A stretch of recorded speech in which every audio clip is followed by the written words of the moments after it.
What's up, everyone? Okay, in this next episode, we're going to be talking about my trial. This will be part 3, and we're going to give you insights on the trial and how everything is going right now. All right, enjoy. 1978とある田舎町で生まれて移り住んだ新宿で育ち、この町で起きたこれまでの俺たちのここまでの生い立ちはほんのまた序の口、試されたいちいち正してきた過ち、騙し合いやからしないはスニッチの始まり、放課後の登山所、児童館にホームアローン、そんな時間はほったらかして向かったとある場所。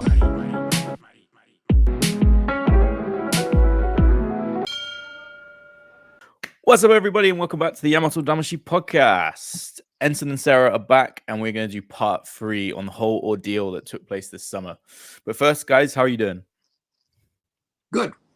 Freedom is good. Freedom is good.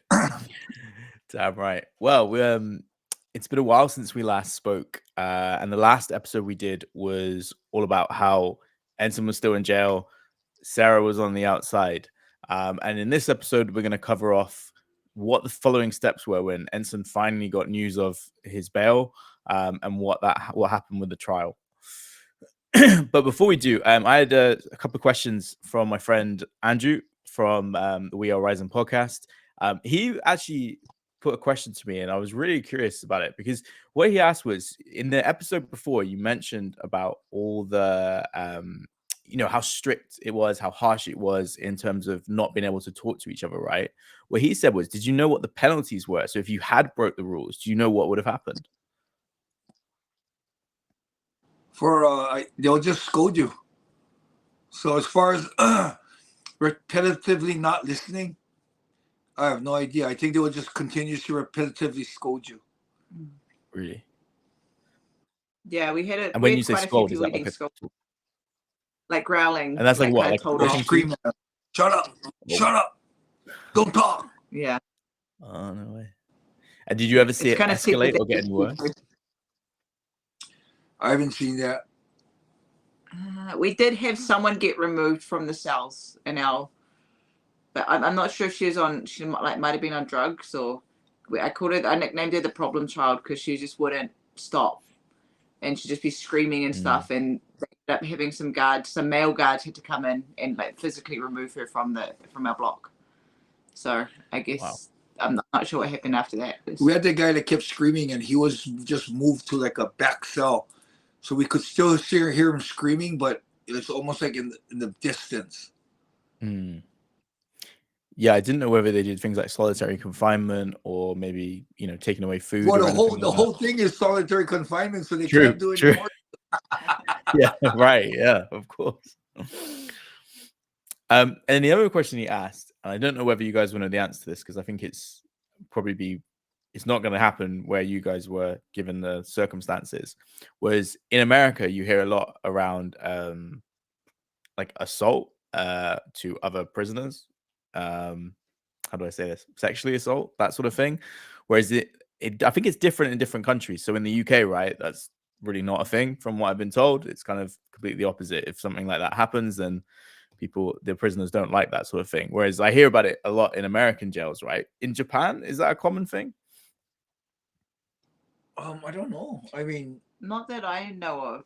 I remember, I think I talked about in one of the first episodes, I had this kind of, just in terms of assault, I was worried about that being a possibility and whether or not I'd have to fight, because I had no prior reference as to what jail was like other than documentaries or movies, which is mostly from America, so I didn't know what I was going into. So I thought I might have had to fight.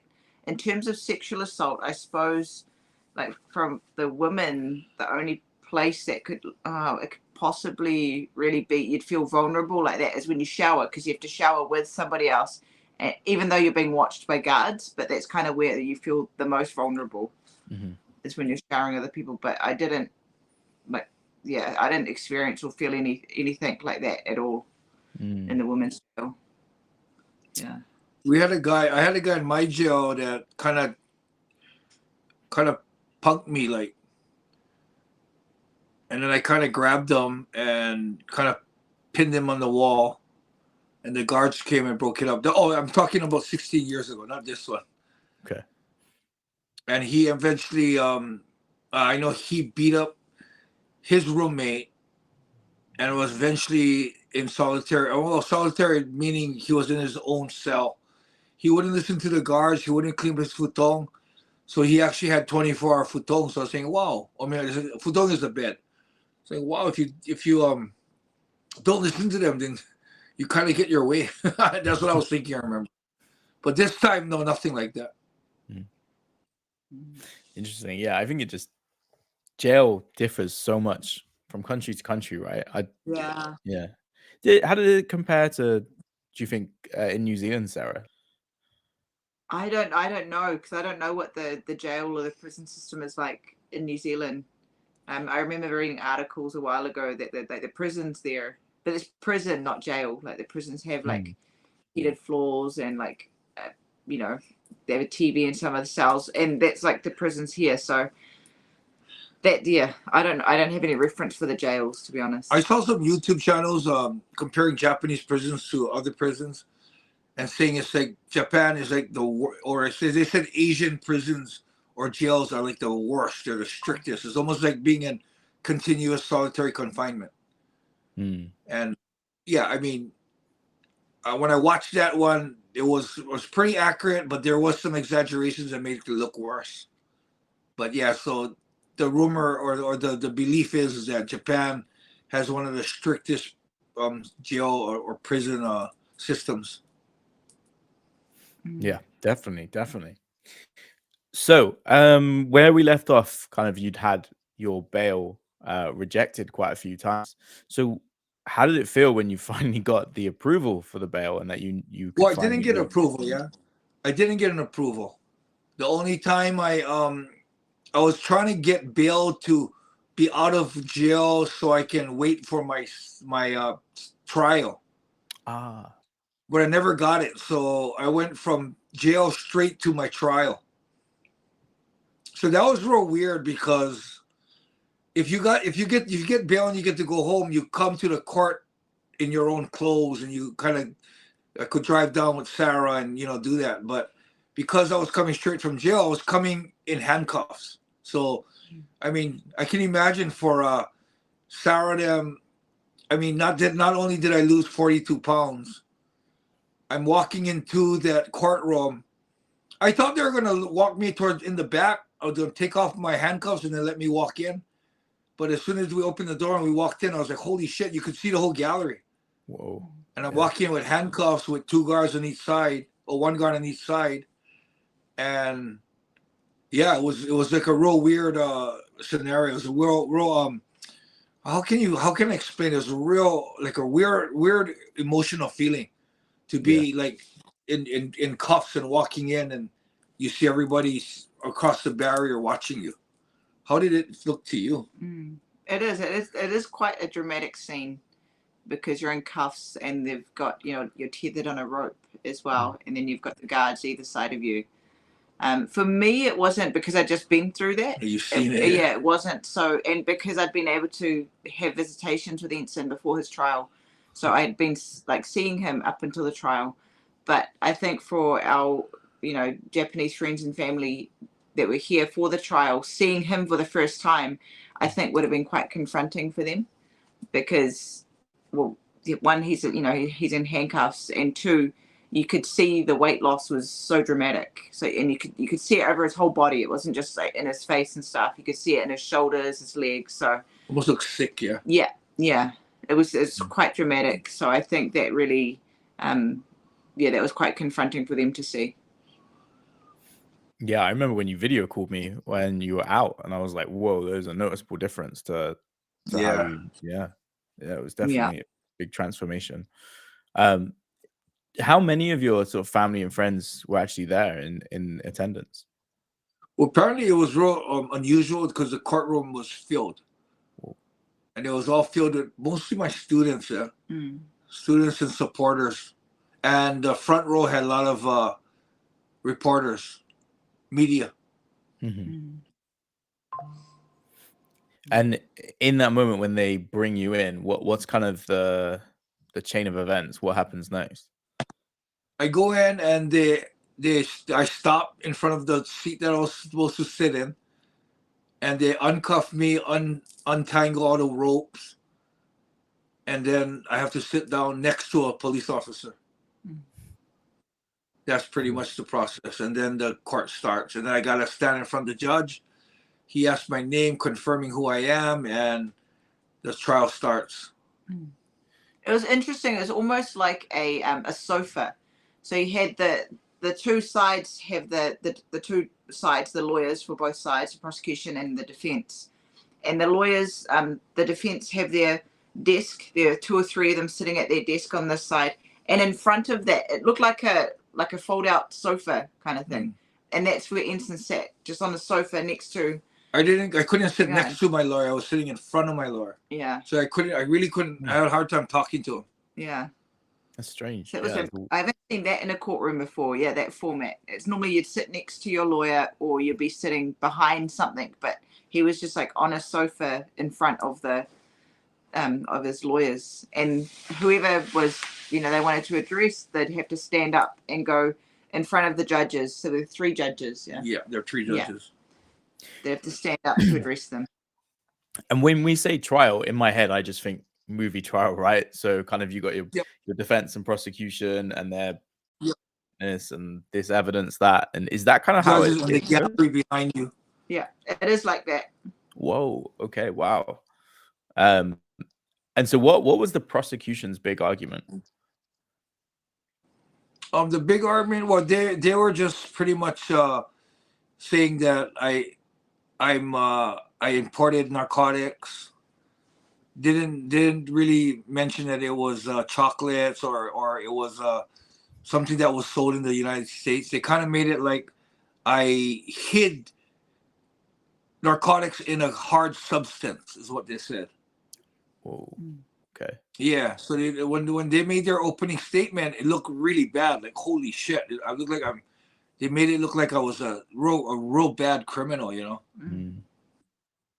And yeah, so I mean that was that side, and then you get to see my lawyers do their opening statement, which kind of explains the whole thing, and then it's like kind of like, oh wow, okay, oh that's what it is, and it kind of eases it off a little bit, and it was. The interesting part was when I was called to the stand, I was questioned because I was one of the witnesses, I was questioned by my lawyer. Mm-hmm. And we had that all planned. We kind of practiced the questioning in visitations when they came in, like a week before. And the funny part is it's like the movies, man. You get cross-examined by the prosecutor. Really? Wow. And so how did that work then? I'm interested from your perspective, especially as a former fighter, someone that, trains mental strength as well, right? Like, how do you take it when you've got someone that's deliberately trying to trip you up? Well, you know what it was? It was pretty clear cut that I brought it in. I admitted to it. It wasn't like I was lying or trying to hide something. But I think it was a fact that it was for medical purposes. It wasn't for a high. Mm-hmm. It wasn't importing to sell. I wasn't a drug dealer. So that was understood. So I think the prosecution's best way was to destroy my credibility, because we had text messages proving that it was for pain, it was for medication. Mm-hmm. And their only way was to attack some of the conversations that I had with Sarah, because for me, I was trying to clear Sarah, and for me, I didn't know what the deal was with the whole thing. So I thought that the best way to clear Sarah was to pretend like she knew nothing about anything. What I didn't realize was when they look back at the texts, I'm talking to Sarah about it. I'm not telling Sarah, oh, let's smuggle some illegal shit in. It wasn't like we're conspiring like that. It was more like, oh yeah, I need them. I got the mushrooms for this, and we're talking about the mushrooms, so she knew what about the mushrooms. She knew it had magic mushrooms in them, the chocolates.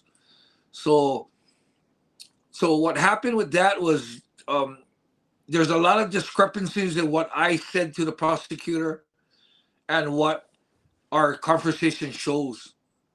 So that was a big problem, because I had, or, I mean, my reasoning for it was I was trying to protect Sarah. And bottom line was that Sarah charges would all drop because we both didn't really know 100% that it was illegal. So there was no text in there saying this is illegal, but let's try and get it in. Mm. So when I talked to my lawyer about that, he said that, you know, the trial, you know, just refuse to answer any questions about Sarah. So I did, and what happened was when I think it was kind of obvious the prosecution's only big weapon on me was destroying my credibility with Sarah. So his first question was like that, like, okay, so in your text with Sarah, something about she knew about the child or something. So what I did right there is when I told the prosecution that this is my trial, this is not Sarah's trial. So I will remain silent on any questions pertaining to Sarah. So the judge was, you know, of course I had my right to do that. And then the judge was okay. And then tells the prosecution to go to the next question. And his next question starts off at, okay, and with about your wife.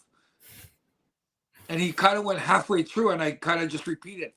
I just said before that any questions about my wife, this is my trial. She has nothing to do with it. I will not answer any questions about her. And then the prosecution, you know, then he was okay. The next third question, first thing she says is, oh, and about your wife. And that's when my lawyer stands up and says, hey, he already said he's not answering anything about his wife. Then the judge actually got involved, said, hey, go on to your next question. And then he actually tried to ask another question about Sarah again. Whoa. And that's when the judge came in, and the judge was kind of irritated. Yeah. Like, you know, Mm. he's already told you, what don't you understand? Move on to the next question.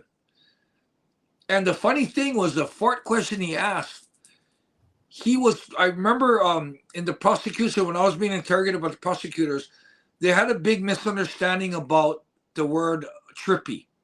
Mm.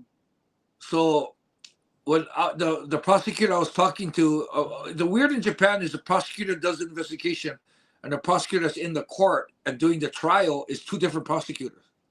Right. The prosecutor in the investigation, he told me, oh, you're taking the mushrooms for hallucinations and the partying. And I said, no, I'm not. He said, well, you just told Sarah you're tripping in a text message.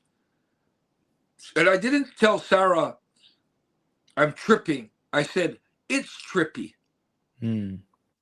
So I explained to the prosecutor about trippy being, depending on what the suffix of the word is, it can change from a verb to a adjective. Mm. And if it's two different things, trippy has two different meanings. And the prosecutor that did the investigation just couldn't understand that.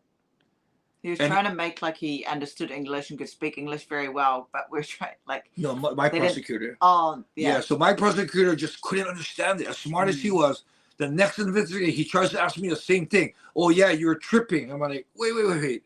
I just explained to you. Look up the word trippy. Mm. There's different meanings. Mm. And I even explained it to him. And so when I heard this prosecutor in the trial bring up the same thing, I thought, oh shit, this is like a chance to explain that and destroy their credibility on not doing their proper research and making a mistake on the word. So the funny thing is, he said, and your wife, do you message her about tripping? And when I heard that, the judge already got involved and said, no, he already told you that that's not right. So when I heard tripping, I thought, oh, that's my chance to, you know, destroy their credibility. So I told the judge, hey, you know what? I won't answer anything about my wife, but if he's questioning about the meaning of the word trippy, I said I'm willing to answer that. So the judge says, you sure? And I said, yeah. I said, okay. So I explained to him that, you know, I'm tripping. What I'm saying is it becomes a verb because I'm telling you, I'm tripping, man, I'm tripping. But if the word changes to it's trippy, it becomes an adjective. We're explaining about what the effects was on the mushrooms. So I told the judge, I told the judge that in the English language, when a word changes from a verb to an adjective, is two different meanings. And I gave him some examples. What was the examples? One was like, say the word blue. I'm blue. That means I'm sad. Then when I'm using it as an adjective, or I mean a verb, yeah, I'm sad. And then when you use it as an adjective, you say, it's blue. You're talking from being sad to something that's the color blue. And there was a bunch of different examples that I had. And I remember, I think I did one or two. And it kind of showed the judge that these prosecutors are making an assumption on a word, an English word, which isn't their language, and claiming that I'm saying I'm tripping and totally misreading the whole conversation. So that I thought was a plus on our side. Yeah, definitely. You could see that being a big factor, right? If they're misinterpreting your messages, then yeah, it totally takes away their credibility, like you said.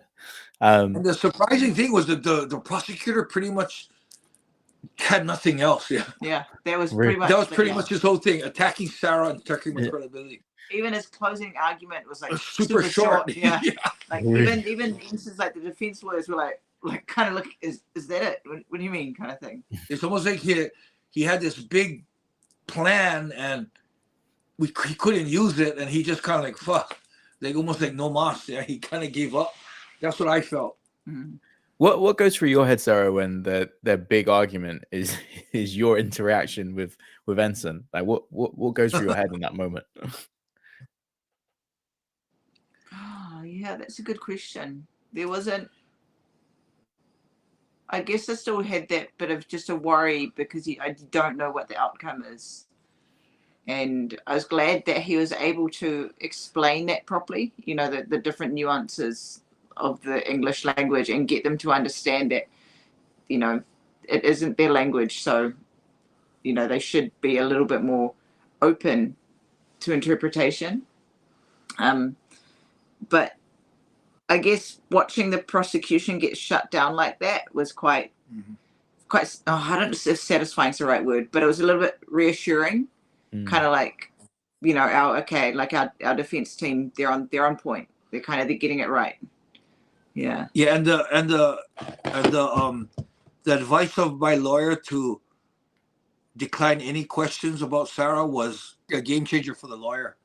As the same thing that the advice he gave Sarah to plead the fifth, the whole time. Yeah, this American plead the fifth. Okay.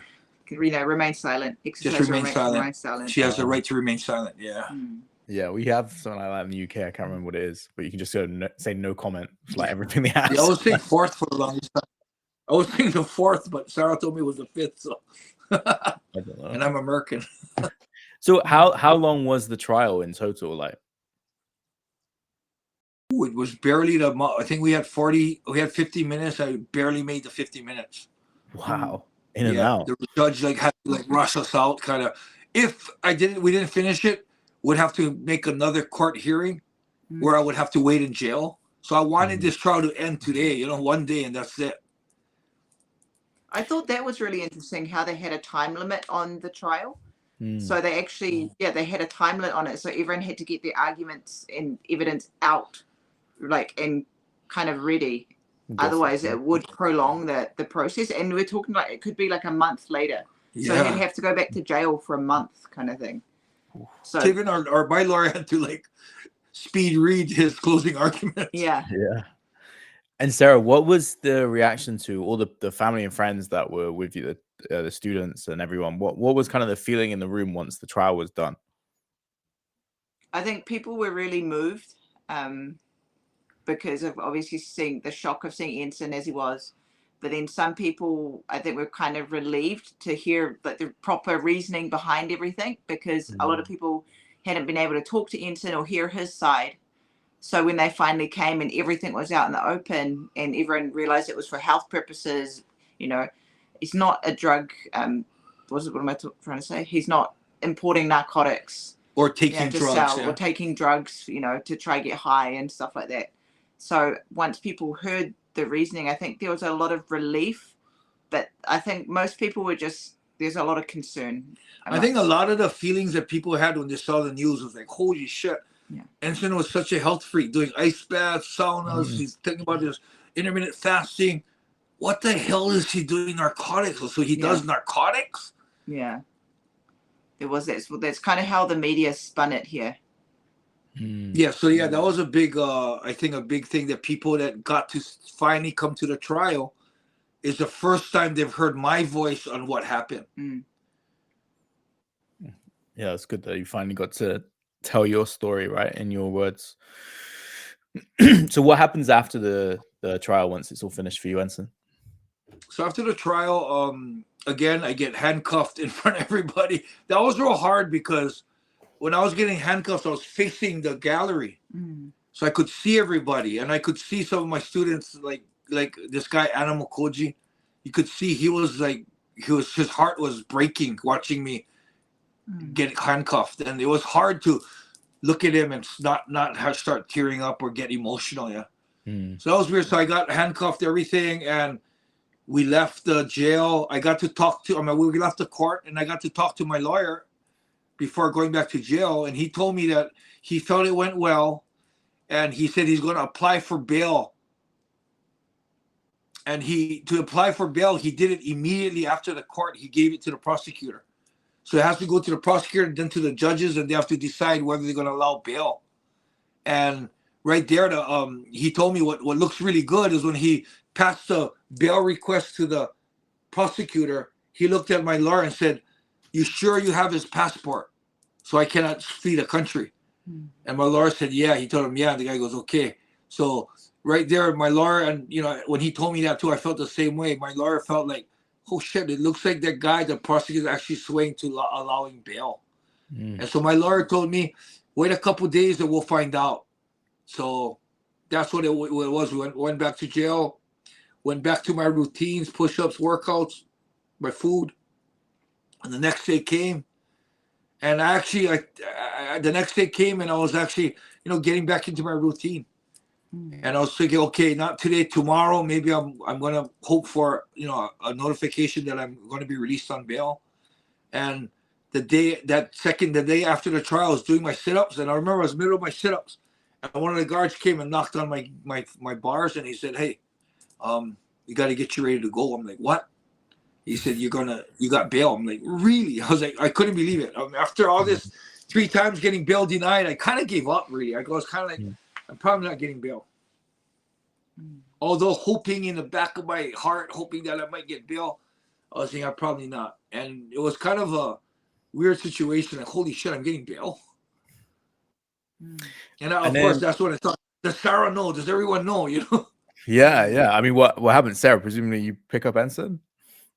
Yeah. Oh, no, it didn't quite work like that. So going back to the trial, I want to backtrack a little bit because so when Enson was getting handcuffed and he was facing the gallery, I don't know if I told Enson this either, but we stood up and I had everyone, the rest of the students come stand with me, and we kind of stood right next to the barrier, and to try and put on a strong face to kind of show him, we're here, we're okay, we're here to support you, and kind of just stand there as a sign of like strength and respect, I suppose, while he's being handcuffed, just to kind of give him that little bit of support and reassurance, even though we couldn't say anything to him, just to kind of so he can see that we're here for him.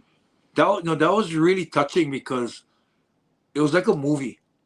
Like when I'm getting handcuffed, usually the gallery clears out, but all the people who came to see me stood right at the edge, and it went into like a line, standing there, almost like saying, "We're with you. Yeah, we're still with you.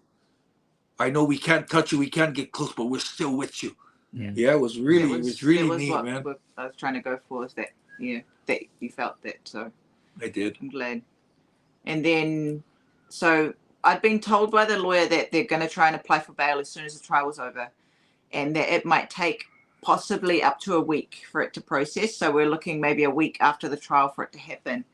And then when we left the court, right as we're leaving the court, so Enson's gone back to the jail, we're leaving the court, Nachi, the Enson's like second-hand man, came up and he told me, "Oh, Sarah, we're going to try and apply for the bail today. So he's either going to come home today or tomorrow." And I was just in shock because we just had 3 bails denied. Yeah. So oh, really? I was kind of like, oh, but when he said that, I was kind of like you're kidding me, like bullshit kind of thing. And he said not. He said he wanted to keep it for a surprise. And then I started tearing up, kind of like, cool, you know, hold it together kind of thing. But it was just a bit of a shock, happy shock. And then the next day when you got bail, so you went through the routine, you got processed out. Nachi actually went to go pick him up. Yeah. Yeah. Because And how was that instant, right? How was it seeing Nachi? Well, I've seen him in visitations, yeah. So yeah. For me, more than seeing Nachi, it was more like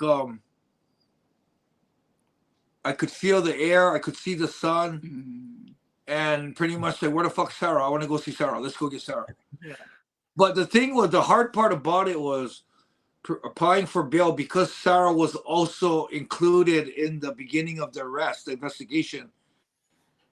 Just in case, to get good bail, we put in a stipulation that we're not going to see Sarah. So we didn't get the rules from the court on the stipulation of what the rules of my bail is yet, but the rules that we applied to them, saying, you know, like how Diddy's saying, okay, I won't talk on the phone, I won't do that. You know, you kind of want to get bail, so you tell, okay, if I get bail, I won't do this, I won't do this, I won't do that, I won't do this. So that was one of the things we knew from the beginning. They didn't want me to see Sarah, but you know, it was the investigation over, the court, the trial's over, so maybe it's okay. But just in case, we made it as strict as possible. That yes, Enson's not going to stay at home. He's not going to stay with Sarah. So we thought right there was that I couldn't see Sarah, so she couldn't come and pick me up. So we from getting out, we went straight to the house so I could see her, and packed up some stuff and had to go to the apartment that I promised the court that I was going to be at. Yeah, and just talk about that. You had really strange stipulations, right, with the bail. I remember you saying you could go like every 2 days or to the house or something like that. It was a really weird. Yeah, so when we finally got the rules, which was like about 2 or 3 days later, I could actually see Sarah. Yeah. So we're kind of stealthing around and trying not to. She would some see me, but take off and go back home, and I stay by myself. And it was okay. There was nothing that said you couldn't see your wife. But that stipulation was the apartment that I promised I was going to be in. I couldn't be away from the apartment for more than 48 hours. Yeah. Yeah, that was so it. Over in Shinagawa in Tokyo. So we had to, it was almost like we had a timer, yeah? We had that, and we stuck to it the whole bail. We went back to the apartment within 48 hours to take the picture with the date and time. Yeah, I would hold one of my other phones at the date and time and take a picture. Yeah. And send it. It wasn't something that I needed to send to the courts. It was just sent to, kept on, we archived it just in case there was any doubt that I wasn't at the apartment within 48 hours. Yeah. Better be safe than sure. Yeah. Yeah. And then so how was those moments when you were in the apartment on your own and you kind of got to reflect on things? Well, for the first week, I don't know if it was just shell shock. It didn't feel right. I knew I still didn't feel free. Of course, I was able to go to convenience store, 7-Eleven, get some food that I want. I could walk around if I wanted to. But for some reason, just knowing that the trial, the sentencing was still hovering over my head. It just felt weird. I mean, in the beginning, it didn't feel like I was free. It felt like I was out, but I still felt chained up. It was weird. It was a real weird feeling for the first week at least. And then after a while, we started moving around, doing more stuff, and we found out that I could see Sarah and I could go home, but I had to get back within 48 hours. Towards the end, before the sentencing, which was about a month later, I felt that I was free. But the first week was really weird. Yeah. Yeah, definitely, right? I remember talking to you in that period. And I think kind of one of the things you wanted to do was catch up on who was on your naughty list and who's on your nice list. So Yeah. And talk about that, right? How surprised were you with people's perceptions of what had happened? Well, I was actually not that surprised, because a lot of people by supporting people who supported me no matter what. Most of the people, I said 99% of the people were solid, loyal, and in fact, a lot of them that I wasn't too sure how down they were or how loyal they were to me showed incredible loyalty. And yeah, so I mean, there was a few bad eggs that jumped to conclusions and turned their back. Mhm. But yeah, other than that, I was in fact more surprised that there was not more people that turned their back on me. It's good. It's good. And how does that compare to the last time, right? So 14, 15 years ago. I think the last time was about the same thing. I actually had more people stay loyal to me than people that turned their back on me. So you finally got your sentencing, right? How did that process work? Well, there was it was kind of nerve-wracking in a way because me and Sarah kind of had two approaches to it. I was more pretty much preparing to go straight to prison and thinking, okay, I got to do this. I got to clean the ponds. I got to do this because I might not be back. I mean, if I get sentenced to a year or 2 years, I'm going straight from the courts to prison. So I'm thinking, okay, this is the last time I'm going to be able to do this. I better clean all the ponds as much as I can, get this done. I wanted to get that done. And, it was one of those, that was my movement, pretty much preparing to go to prison and just remembering that this is might be the last time I'm going to be here doing stuff. So I got to try to do as much as I can to make things easier for Sarah and go. But Sarah had the whole different approach to it. Yeah. Yeah, I suppose we're trying to prepare for all eventualities, but I guess I was trying to lean towards the more positive as well. So when he was doing something, I said, "Don't worry, you can do it when you get home," kind of thing, and that caused a little bit of an awkward exchange. Yeah. Because the way we were both viewing things. And I'm kind of yeah, but what if I don't come home? Yeah. I wanted to do I think when we left, I said, "Oh shit, I couldn't." I wanted to fix some of the weights that we were using, what they were using. Yeah. I think I had a lot of kind of not confidence because we'd had a lot of conversations with people, both lawyers and people who have been, arrested and imprisoned.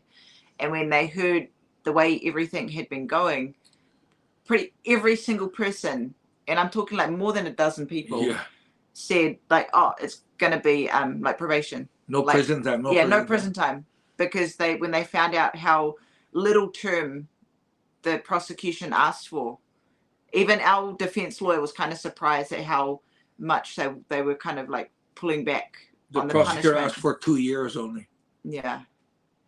So which is a huge sign that it was probably going to be probation. So that gave me a little bit more confidence, I suppose, that he probably is coming home. And there are actually 2 or 3 guys that said 100% no doubt in our mind that we were going to get probation.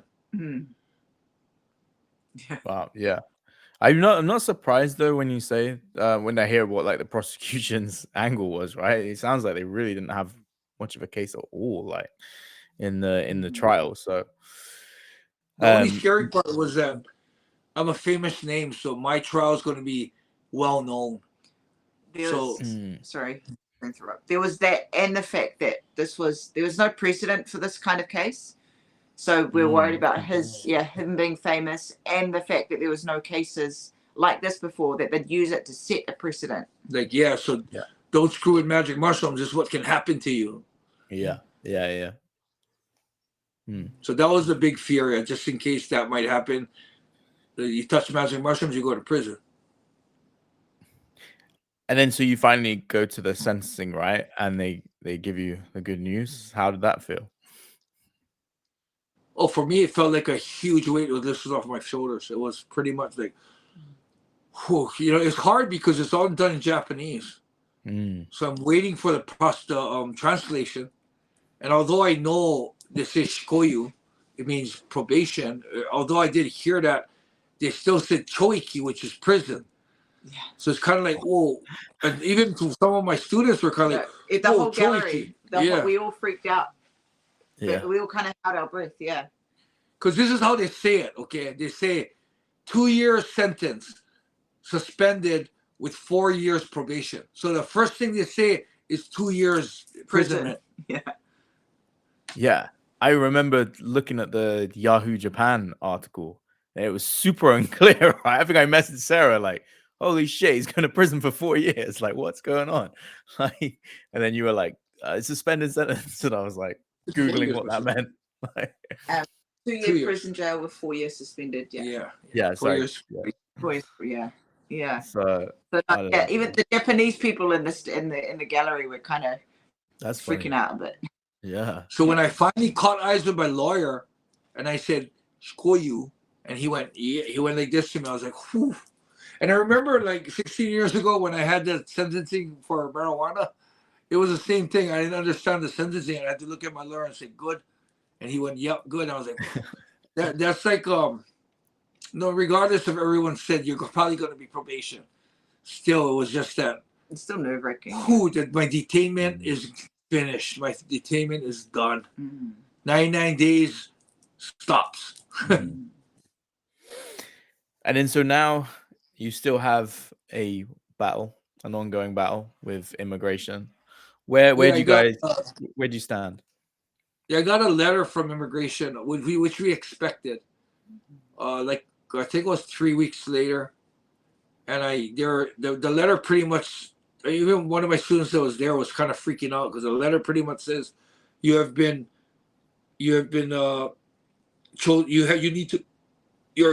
deported. Pretty much, you have to leave the country. You're getting deported because of your infringement on your visa.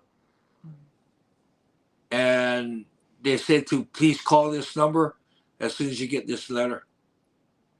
And I did. And what happens is it starts off an investigation, and they're going to make a decision whether they'll make an exception for me that I won't get deported, or they're going to make a decision that nope, there's no exception, you're getting deported. So the process is pretty much. Last time it took 8 months.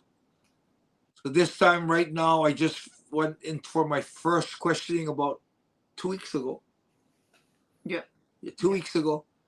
And my second questioning isn't set yet. It is. The 17th. No, it's not a second one, though. Oh. It's just a re-questioning. Oh. Just some things that the lady wants to confirm with me.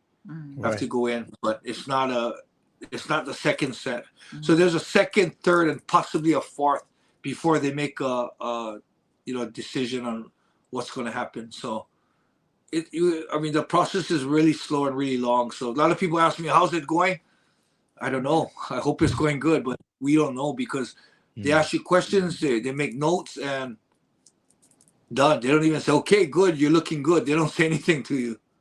Yeah. It's really hard a lot of people have been asking how they can help and support as well. But unfortunately, this is a Japan matter. So pretty much anyone outside Japan can't help. But of course, we appreciate the support, and everyone's been really awesome, sending their well wishes. And I think I saw something on Instagram, and also you guys were on Todd Atkins' podcast. But how is it that Japanese people can support? What I thought was probably them writing petitions or letters saying why they don't want me deported. But just last week, the immigration actually informed me that no matter how much support you get in letters and petitions, it's not going to change our decision. So, oh wow, don't understand that. So I kind of told the officer that, how can it not change or sway the decision when all you guys are doing is deporting foreigners that might be a hazard to the Japanese country or the Japanese citizens. And so the Japanese citizens that you are protecting, sending in letters saying, hey, we don't want this guy deported. How can that not have any weight in the decision? And their answer to that was, well, you're famous, so it's not fair to people who are not famous. So yeah, so apparently I probably got over close to 10,000 petitions already at the house. Apparently it's not going to do any good. So it's frustrating.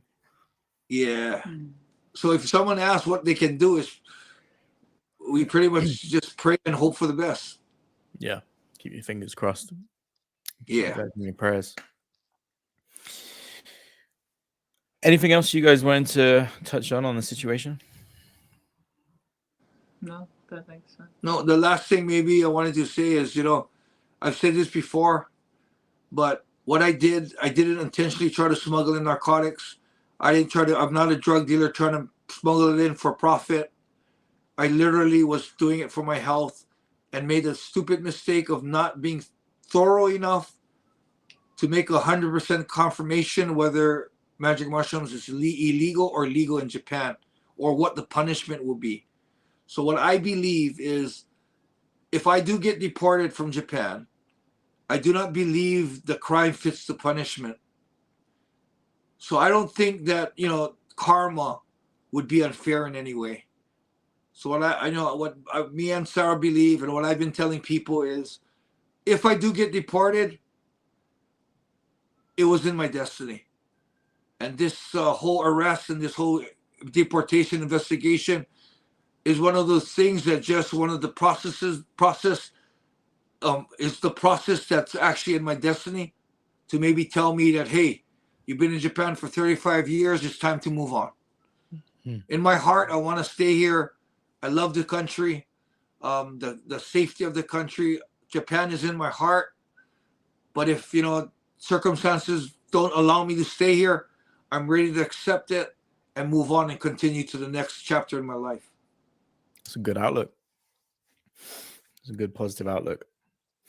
Well, I want to thank everybody for watching, and thank you guys for your time. It's been an incredible 3-part series. All the reception I've seen has been super positive, and everyone's actually really learned a lot on what actually happened, I think, which is great.